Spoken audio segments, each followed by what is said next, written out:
and you shall receive, internet. It's hot takes. Part 2. What's going on, internet? I am back today to talk about some more hot takes and unpopular opinions. So I did my first hot takes video, which I got a lot of comments on. People seem to really enjoy it, like the format, like the playful nature of me insulting your opinions and hot takes. Yeah, I got some more interesting responses after scouring the internet for your opinions on film that people might think aren't good. So as I said in the previous video, don't take any of this to heart. These aren't personal attacks. I just disagree with your taste in film, and hopefully my opinion might get you to reconsider your hot take, and there might be some hot takes that you've submitted to me that I agree with.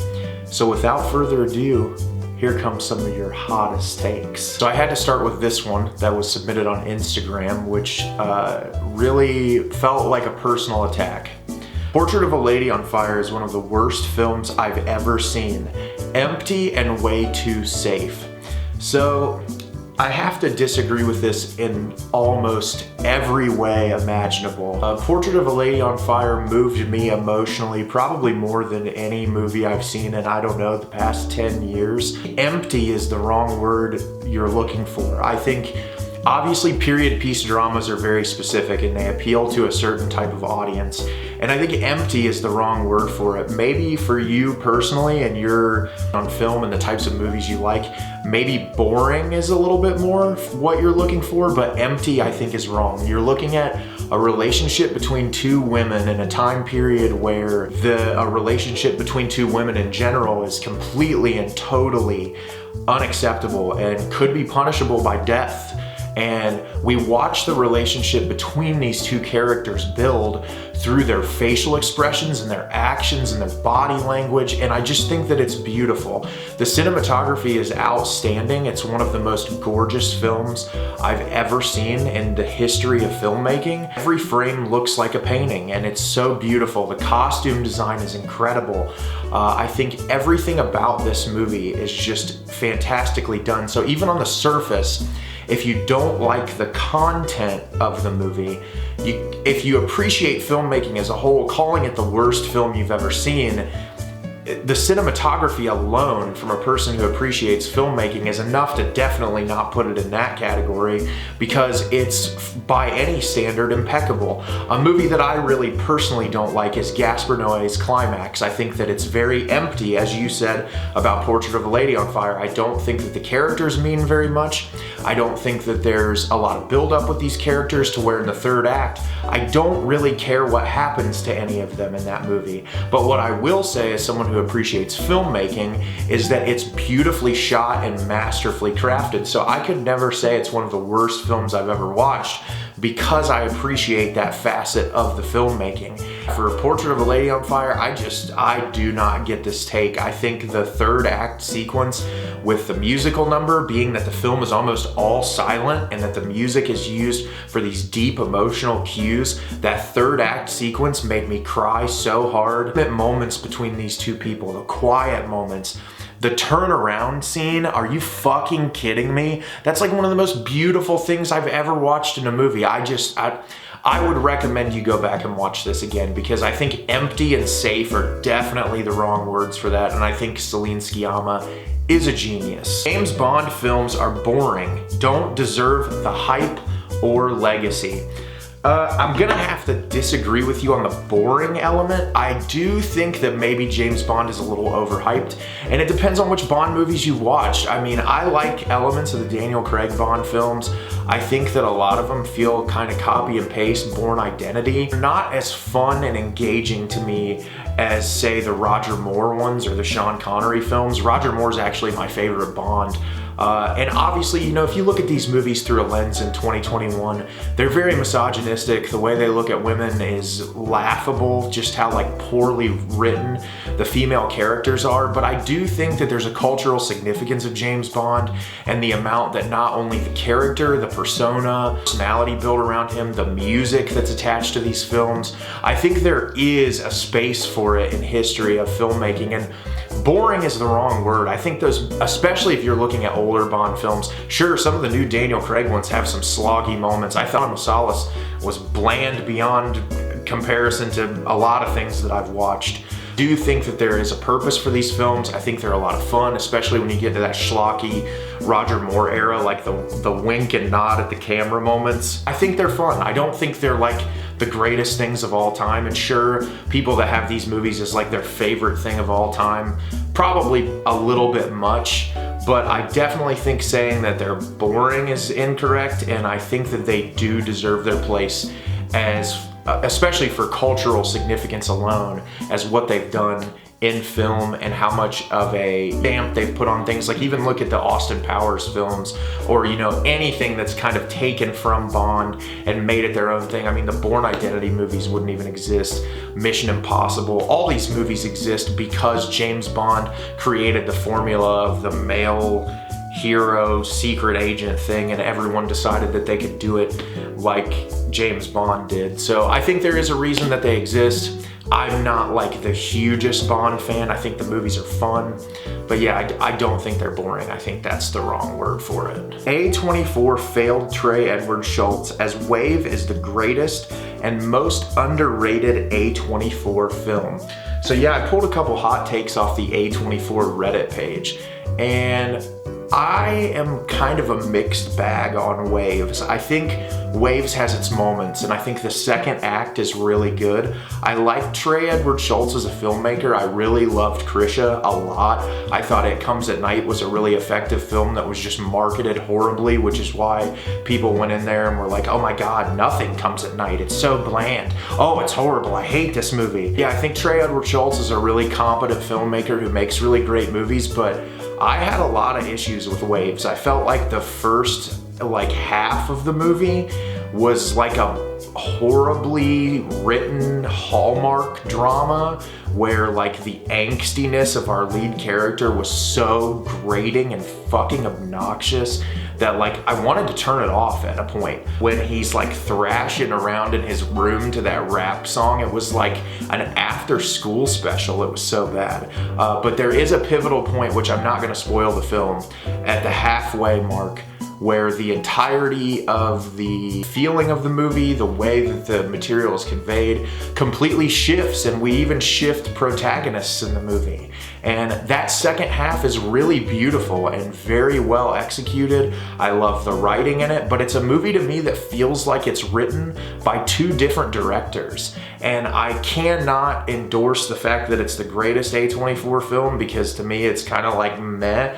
And sure, there's elements of it that are really great. The cinematography is beautiful. I thought it looked really nice. The score is like laughable. It was almost just like Trey Edward Schultz is like, here's a playlist of music I really like, and I'm gonna put the songs in it that I want. And a lot of times they really don't fit the mood and the tone very well. But yeah, I don't think Waves is like excellent by any means. I think it's all right. It's worth seeing. It's an A24 film that's like worth watching. I mean, it's entertaining enough. The second act is really good, but yeah, like underhyped or like it's the greatest A24, I don't buy that at all. This person has a lot to say, but I'll cover a couple of things. Number one, Ari Aster is overrated. I don't agree with this take whatsoever. I think you're probably just bitter that he's successful and you're not. But no, I don't think Ari Aster's overrated at all. I think that he's an incredibly talented director who has a very unique style and vision for each of his films.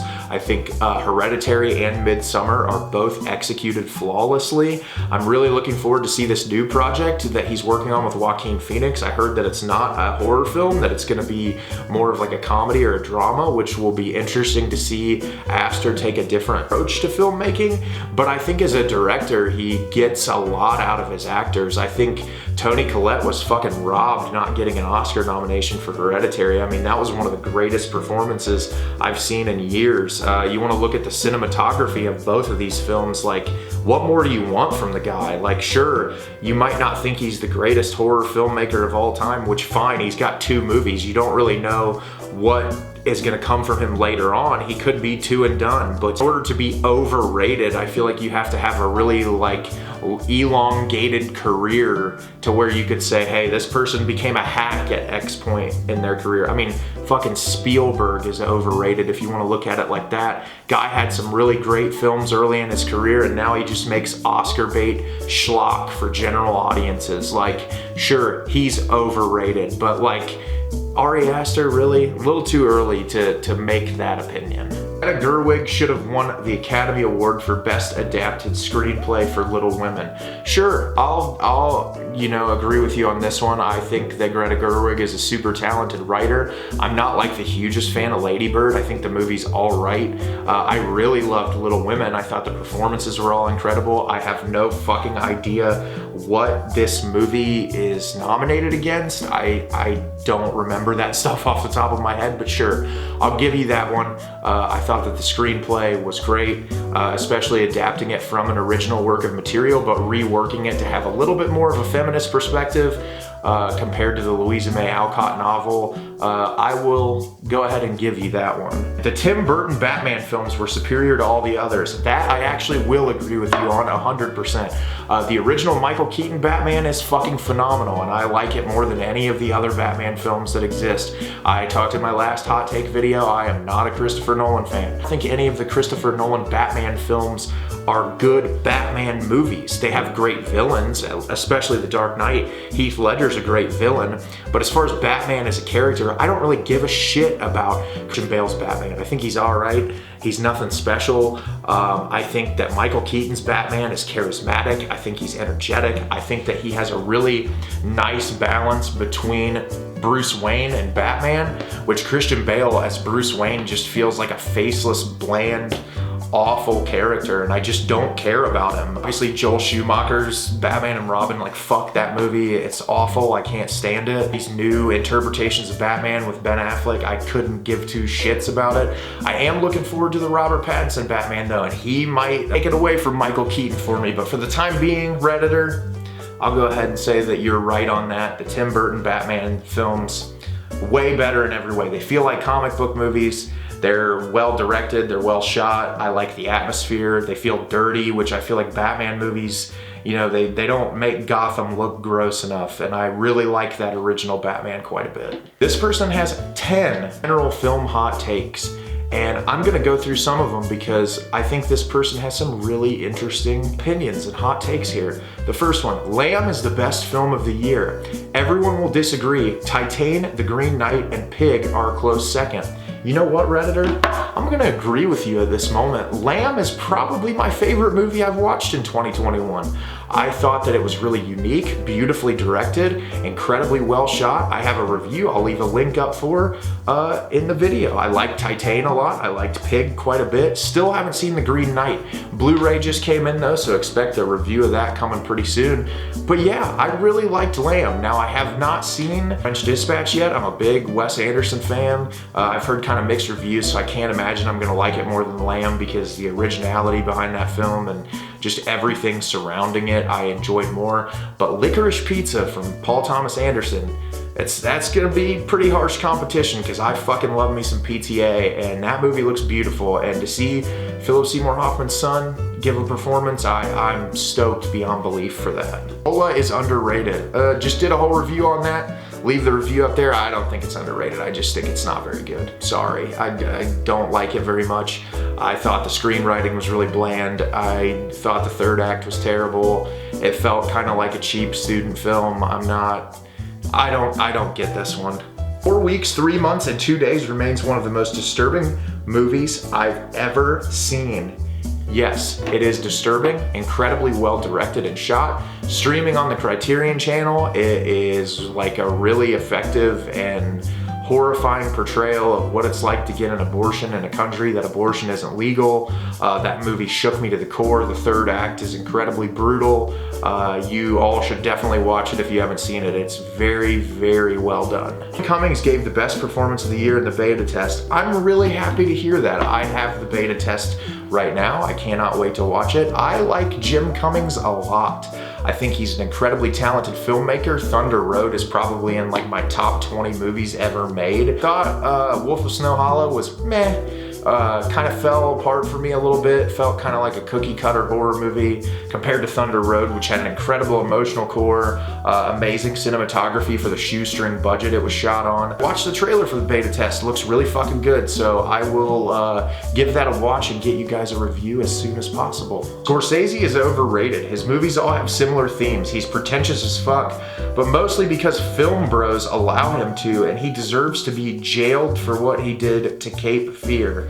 I don't think Scorsese's overrated. I think Scorsese has made some incredible films. I think that even in his old age now that he's managed to create content that people still resonate with and think that is incredible. I mean, I loved The Irishman. Sure, you could look at it and say, oh, this is just him building on the themes and the ideas conveyed in Goodfellas, but I mean, to get a performance like that from De Niro and Pesci and Pacino this late in their career, having this statement on growing old and what it's like to grow old, looking back at your past, understanding your mistakes, overcoming your mistakes, learning to live with them. It felt almost like analytical on Scorsese's own life, and it was beautiful and well shot. And yeah, I think this is a trash take. Scorsese's someone who has a general appreciation for film and like does a lot of shit for the community and preserving film and making sure that things are kept intact for the future generation of filmmakers so that we don't just get saturated with Disney shit and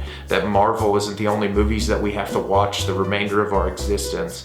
So yeah, I don't think Scorsese's overrated. I mean, have you seen Taxi Driver or King Comedy or Goodfellas or I mean, the dude just has an incredible filmography and he gets incredible performances out of his actors. I don't think his material is copy and paste. Maybe you just don't like Italians and that's about your personality, and maybe you should just, you know, rethink this opinion because it's garbage. I don't like this opinion at all. This one, whoever did this on Reddit, you made a very big mistake.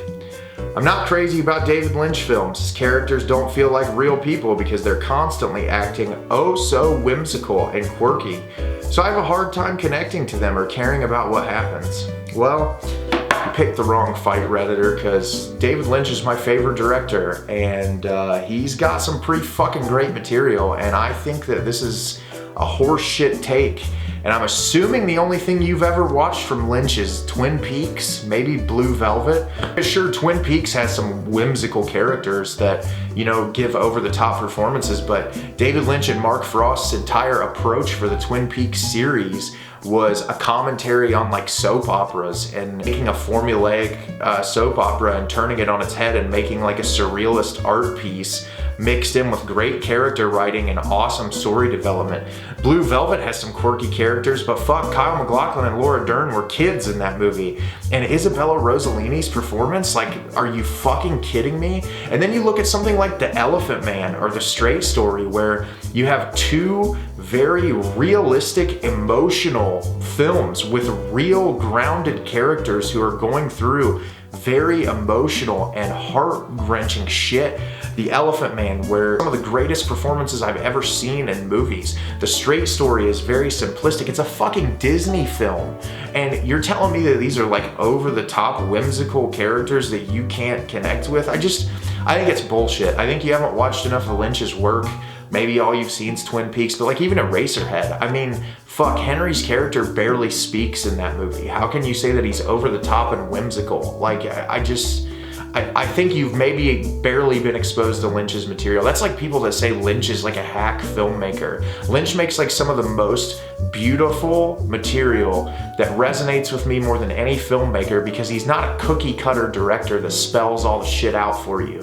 You actually have to interpret things. And like I said about The Elephant Man and Straight Story, those are very simplistic stories that leave virtually nothing up to interpretation. The Elephant Man is about beauty in a human being despite how you look on the outside, and The Straight Story is about the love of two brothers who's been broken up over time and someone who in their old age does everything they can to see their sibling one last time and to you know, build that connection and that bond. Like, how the fuck are you gonna say that his material is too whimsical or empty? David Lynch haters just are upset because they don't fucking get David Lynch. And like, he's one of the most beautiful human beings in the world who understands people. And he's like in his late 70s and he's still fucking making art because he loves it and he loves the way that art resonates with people. And to call someone like that a hack, like, fuck off. Like, that's all David Lynch opinions that call him a hack or like a faux genius. They're all wrong, and I'm sorry if I hurt your feelings. If you feel a little pinprick there, I'm sorry. David Lynch is a genius. There's no other answer to it. I'm sorry, Redditor, you're fucking wrong. This pisses me off every time, and yeah, he's a genius. His films mean a lot to me personally, but I think outside of my personal connection with his films, that he just makes really good films. My very last hot take is going to be a very good hot take, and comes from one of my best friends in the world, Alicia. And Alicia, I appreciate you, and I thank you for this wonderful hot take to finish this video filled with garbage takes. Movies don't have to be amazing for people to enjoy them. Fine is perfectly acceptable. There is a space on the scale between love it and hate it where the majority of films actually fall. I think this is a really important thing that not a lot of people talk about, which is like, there are some movies that exist that are just fun and entertaining, and they don't have to be masterpieces of film. Like, there are movies made by auteurs that are incredible films, have beautiful cinematography, that look incredible, that really are top tier level cinema. There is garbage that Adam Sandler continues to make that's bottom tier, you know, it's like a corporation shelling out material to make money where it's just trash and nobody needs to watch it. But there's a lot of movies that do, in fact, just fall in the middle, that are just entertaining watches.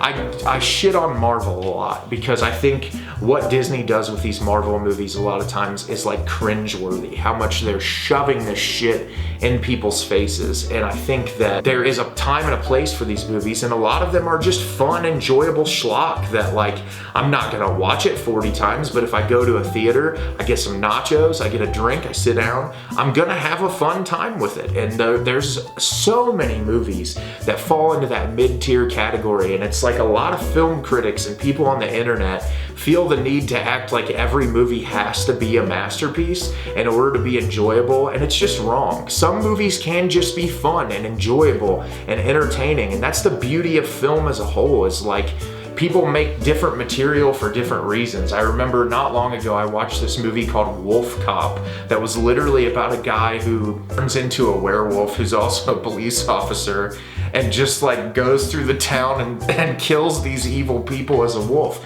Is it a masterpiece of American cinema? No. Is it hot garbage? No. It's a fun fucking movie about a wolf killing people with great practical effects and a fun cast. And I like movies like that. Everybody should have those fun, entertaining films that are just kind of like in the middle of the road that we can all revisit and enjoy. And that's my favorite part about movies, is that there's movies all over the spectrum. There's movies in that shit tier list that I enjoy watching. There's movies that are in the top tier that I love watching, but those middle movies, they're great movies. I appreciate that, Alicia. Thank you for a great way to end the video. So what did you think of my hot takes? Did you agree with them? Did you disagree with them? Leave me a comment down below. I'd love to hear what you have to say about my hot takes and unpopular opinions. I'm enjoying doing this series. As always, feel free to leave me a comment below with your unpopular opinion and hot take, and maybe I'll include it in the next video. As always, got a lot of content coming out for you guys in the near future, pushing out as much as humanly possible right now. I'm enjoying it. There's so much fun content coming in the near future that I'm excited to share with you guys. And as always, thanks so much for watching, and have a great rest of your day.